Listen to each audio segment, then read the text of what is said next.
All right, back on Big Game Breakdown on SportsBit. Paulie and Teddy. Follow us on Twitter at Paulie Howard at Teddy_covers. We start with the Bengals and the Jets. Cincinnati favorite on the road, 2.5, 42 the total. As always, live on sportsbookreview.com. You look at this graphic on Andy Dalton's passer ratings over the years, 80.4 in 2011, went up in 2012 and 2013, a dip in 2014. And look at this. Last year, 106.2. Why the surge? Hugh Jackson, Marvin Jones, and Eifert, Teddy. But now he's got to do it on his own. Jackson's in Cleveland, Eifert's hurt, and Jones is in Detroit.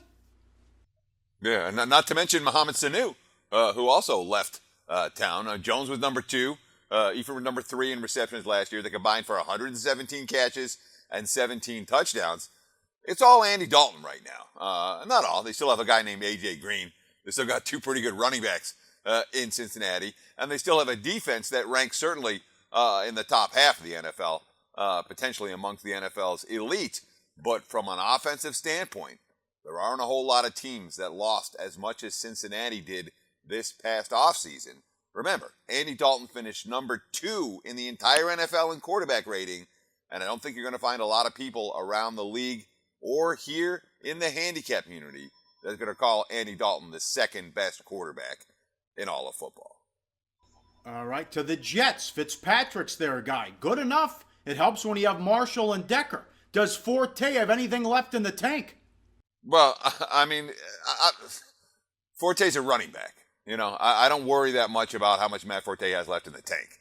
He does have over 2,000 career carries, which is when some guys start to slow down. But, I mean, the Jets have Bilal Powell.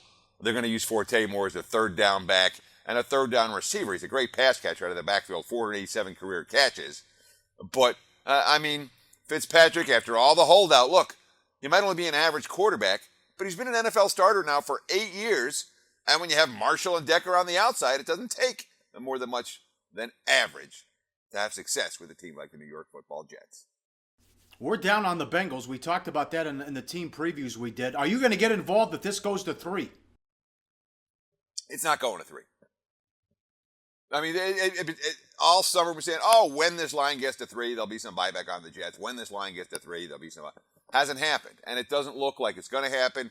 None of the leading indicators, sportsbook, the pennies of the world, the heritage of the world, none of them are pointing towards a 3 coming here. I think it stays at 2.5, and if anything, it drops between now and kickoff. Hey guys, for the full video, go to sbrpicks.com. Go to sbrodds.com. Browse, compare, and shop live odds available at top online sportsbooks.